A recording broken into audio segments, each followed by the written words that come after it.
I'm Dr. Seneca Moore, and I'm a research assistant professor here at the University of Utah College of Nursing. I work in digital health and artificial intelligence with really an emphasis on human factors. Prior to this role, I worked in global health over the span of about a decade, and I worked mostly in East Africa, but also had projects in Asia and Central America, and little projects in a lot of different other places. On a personal level, this work really centers around the recognition that healthcare is really framed around human connection and dignity. The global learning framework, it reminds us that when we step outside of our own systems and we're able to engage across cultures, we don't just exchange knowledge, we actually learn to see differently. What draws me to global health work is something that I've always found fascinating, how the meeting of minds from different cultures and perspectives and backgrounds, when we come together, we can produce such profound innovation and problem solving.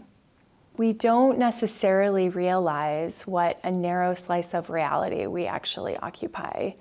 But when we open ourselves up to more, we actually expand our view, we take in more, we understand more, and we actually fundamentally change when that happens.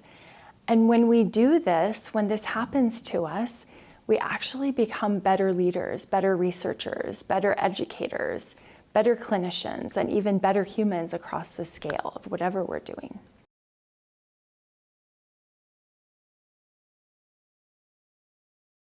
Global health is the research and the education and the practice of providing health care around the world in different settings. And it really encompasses all of the systems, from big complex systems down to small local systems. And to me, it includes the people, the mechanisms, the cultures that are contained within those in a specific and given environment. Global learning, on the other hand, it's a bit richer than that definition. When we're talking about global learning, we're really looking at bringing in awareness of those people, of the perspectives, of the cultural dynamics that are influencing those systems and how they work, all the way down to health outcomes that we're seeing in the populations that those systems serve. And it's taking that awareness and integrating it into deeper understanding and the perspectives, like really understanding those perspectives and engaging them and harnessing them for their insights, for the opportunities, for all of the richness that contains that. And then we're taking that and we're using it to come up with the interventions and the actions and the things that are just perfect for that community, that are informed very well by those awarenesses, those perspectives, and where it's coming together so that we can really optimize both the clinician experience, so where they can really be supported and engaged and involved in that system that they're in, and then also really optimizing health outcomes for the patients that those areas serve.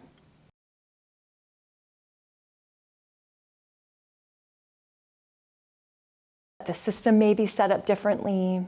There's different mechanisms of communication and collaboration that give us the opportunity to have perspectives that we wouldn't have otherwise.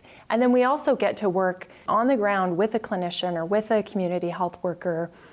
And when we're developing tools for them, we're working very closely in collaboration and co-designing a tool that there's so many factors that they are dealing with that are unique to that context that we have to have them come in and co-design with us. We have to have them taking on leadership, and we have to be in a state of very deep listening to the environment, very deep observation and noticing things.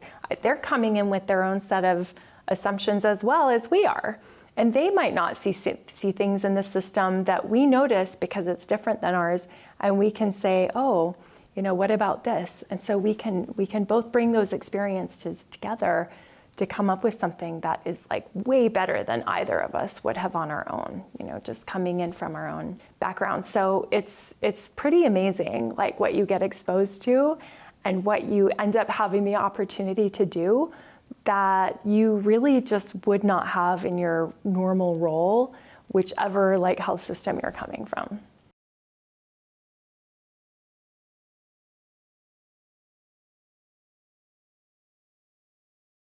Coming back from that experience and doing domestic work after having this incredibly rich and amazing opportunity of getting to go and do this work. I mean, there's so many ways. I can't even say how much that's impacted my current work here domestically, and it will forever have impacted. I'll never go back to the perspectives that I had before I was able to do that work. So one of the ways is that I feel like I just have such a more expanded view of problem, a solution. The way that I look at the system is totally different, because one of the most important things that I learned in being able to do that work is that we think about health outcomes, and like before we get to that outcome, there have been so many factors and contributors and influences that are upstream from that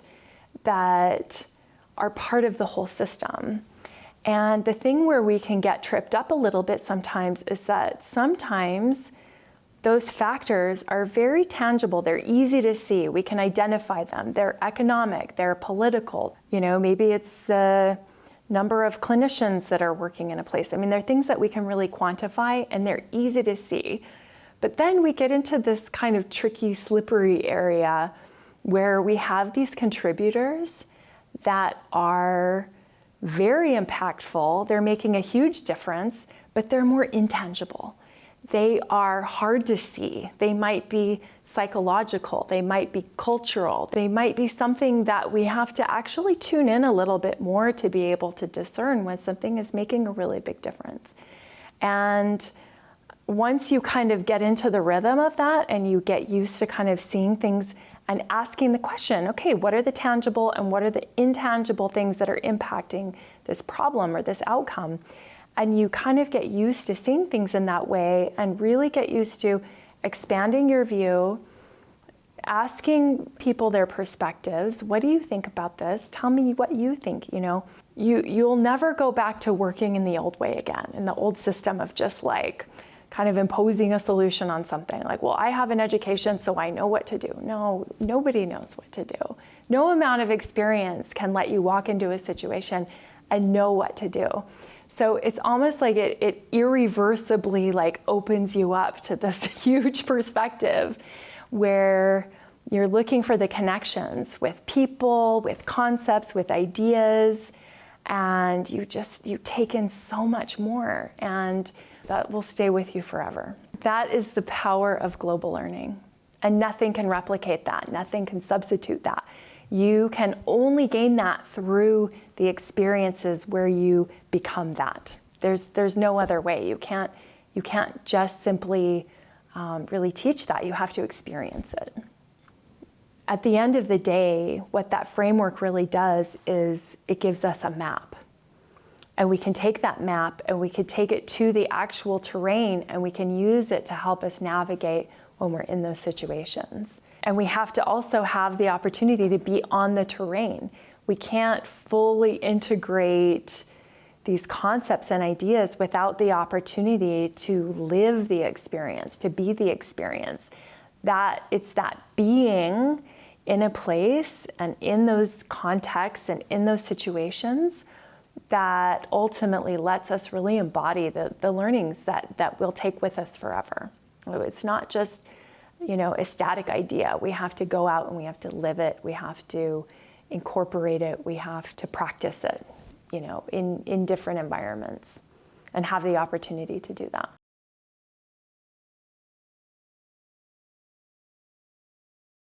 I like to start every project that I ever do with something like a needs assessment or some kind of way of going out and mapping the environment, different roles, the way workflows go, that sort of thing. What I learned very quickly working in Tanzania, when I first started doing global health work, was that no amount of needs assessment would completely and fully and adequately prepare me to develop a digital health solution. So, for example, you work in like a catchment area, and there might be like 40 clinics in that area, and you can't go around to every single clinic. You have to kind of saturate it and hope that you've gotten enough information that you could build a clinic or a clinical tool that will serve people working in all of those different clinics. So we did our needs assessment mapping, and we built a prototype, and we had made certain assumptions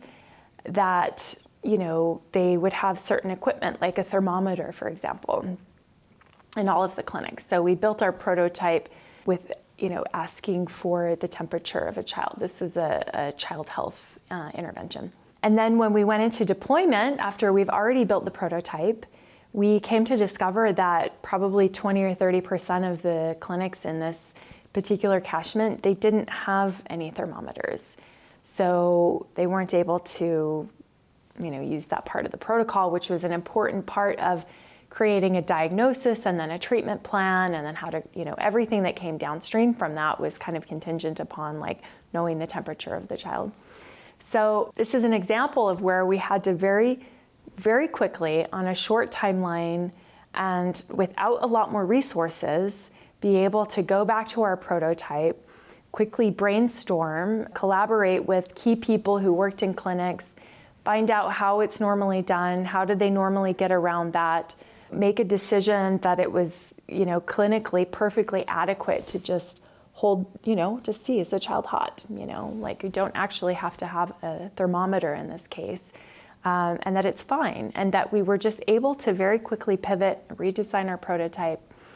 This sort of thing, it's a simple example, but it illustrates how in global learning, it's all about being open, opening up your awareness, taking in the new perspective, being able to pivot very quickly, think on your feet, and go in a new direction in a way that's meeting the needs of your users or your clients or your patients very quickly, successfully, and in collaboration with the people who are there working in those environments every day.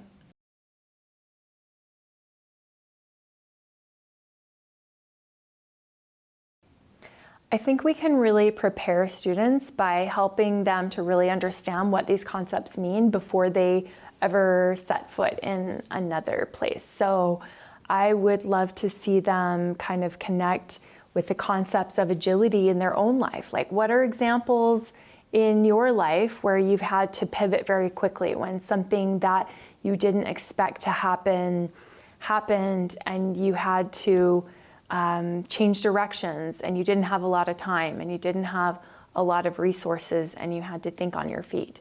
And to just kind of prime them and get them used to thinking about this so that they have that expectation going into it of like, this is not going to be what you're used to. This is going to be an amazing opportunity, and kind of prime them with the expectation that you are going to encounter the unknown. You are going to have a lot of ambiguity in certain circumstances, and to enjoy that, to embrace that, to be open to it, and to help them just kind of connect to what that is going to mean for them, and to just set up the expectation for them ahead of time, and to also help them to appreciate that that's where so much of the value in this experience is going to come from those moments. So to be on the lookout for them and to be excited for them when they come. In a global learning program, we really need to have different ways of bringing in this curriculum and this experience and this understanding. So it's got to be threaded into curriculum first and foremost, and different kinds of curriculum, so that we can kind of have students being able to map in their minds different applications in different clinical areas or different scenarios, different parts of the system, And if we're continually weaving that throughout the curriculum, then they'll start to kind of understand with this really nice broad view of what that means in different ways, and kind of threading that through their awareness. The other thing that I think we really need to do that would hugely benefit our students is to be able to have opportunities here locally. I mean, we are not just one unit of healthcare provision in Utah. We have so many layers, so many different contexts and needs and providers and communities here that we serve in all these different ways, and we can get our students engaged with those communities. That's going to be a huge step to kind of taking these frameworks that are theoretical, and it's like we kind of understand them up here, but until we have some opportunity to have some lived experience with them, we don't really take ownership of these concepts yet. So if we can get them engaging actually with different communities, different ages, people of color, different socioeconomic status, different, people from different parts of the country or different places that have come and moved here. We have a very rich community in Utah. The very most rewarding opportunity that we could give them would really be to support opportunities for them to go to other countries, to be going to clinics, going and collaborating with clinicians or researchers and other places, and having the opportunity to actually live that experience. That's where they're going to really become global learners in their full essence of who they are, and will take that with them forever. Very, very powerful to open up these opportunities.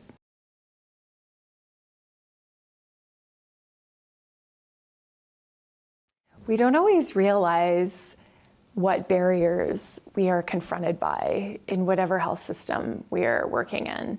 And sometimes we really take for granted that those barriers are there, and that, we might have an idea of like, well, it's a barrier, it's there, I can't do anything about it. It's just the way the system is. But one of the things that global learning and the experience of being able to go to other places and seeing how, problems are surmounted and how collaboration leads to so much innovation and problem solving, and how problems can be addressed in other places, it actually can help you when you come back here to say, wait a minute, I don't necessarily need to take that barrier and just assume that it's an implicit part of the system that I can't change. Maybe I wouldn't ordinarily assume that I can talk up to a, high-level government official in health, but actually maybe I can. Like maybe I can try to reach that person, or maybe I can look at, with a broader perspective at what are my resources? What can I do with what I have? And when you become accustomed to working with, low resources, language barriers, maybe cultural barriers, like all of these kind of constrictions that we don't realize, fully what that means, or maybe we're not working with those same constrictions in our regular work environment.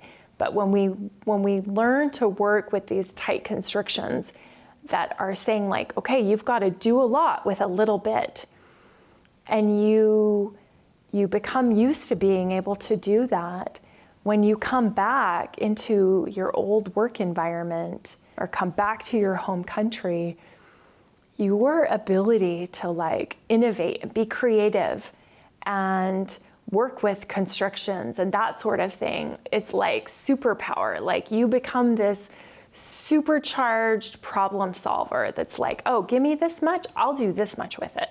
It's like this thing happens. And that's what I'm talking about in saying like it changes who you are.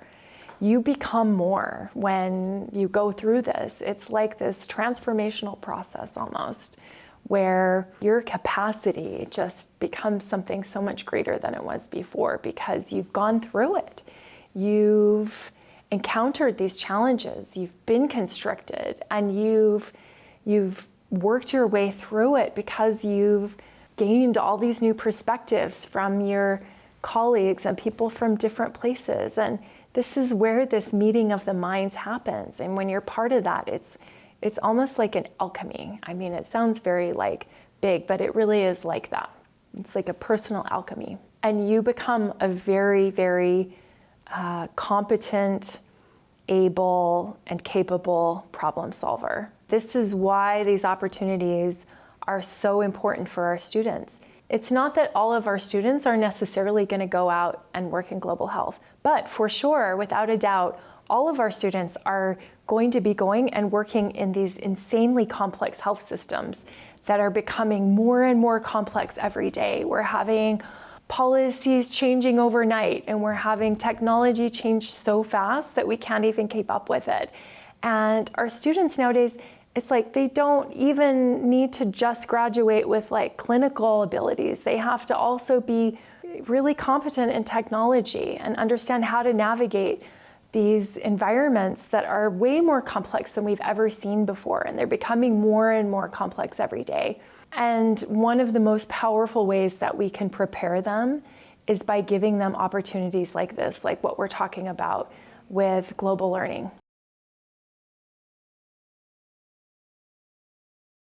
On a really personal level, I feel like having the opportunity to work in global health has just expanded who I am so much. I have a much, much deeper breadth of compassion. I have a deeper understanding of what it means to be human and these crazy conditions that we're all facing on the planet Earth. I feel more connected as a member of the human race.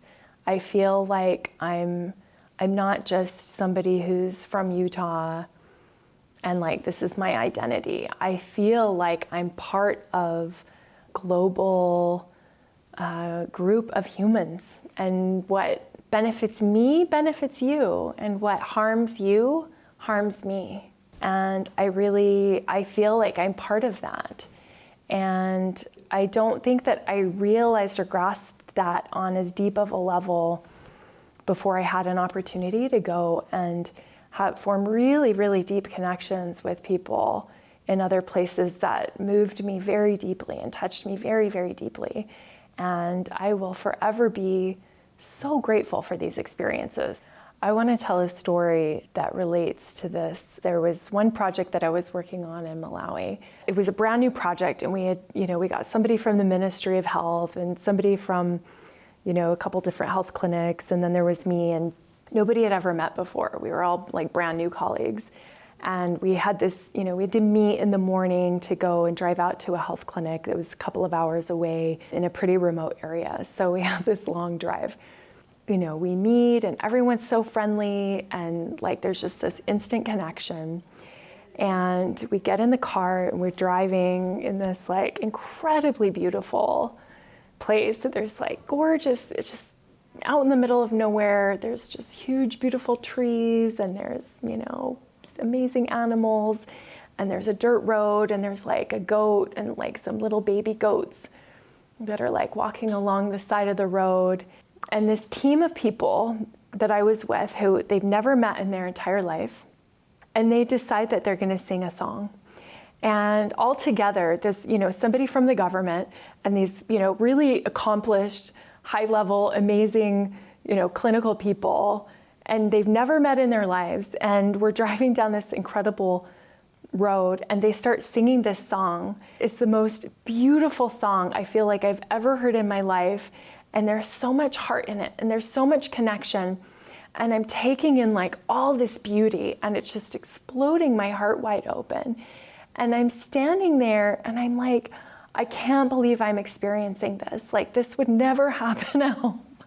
Like this would never happen in the US. You wouldn't have this level of just easy connection and letting down our barriers and singing a song together and celebrating this moment that's so beautiful that everybody's just enjoying.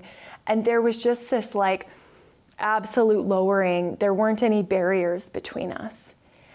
And I thought to myself, wow, if I can bring some level of that, of like bringing down barriers, like if I can be the person who's comfortable, who maybe gives permission, or who just is like that unbarriered myself, and maybe we can create this, somewhere else. Maybe I can bring this in.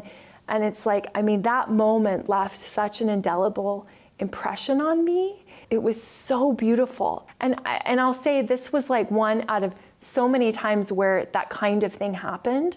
And it's like, this is what, it's where you feel. It's where you feel this human connection. And this is something that like nobody can give you that. You can't teach that in a curriculum. You can't make that happen. It's just part of what arises when you are fortunate enough to go and be on the ground somewhere in some incredible place where the people are coming together and offering what is genuine from their hearts. What gift? You could never buy that or plan that or make that happen. This is a time when we need more connection. We need more deepening of our humanity. We need to find these commonalities. We need to find how we are very intricately and deeply connected with each other. And this is just something that we can all do on some level that brings that forth, that helps us to be able to feel that part of ourselves that is just part of this greater whole.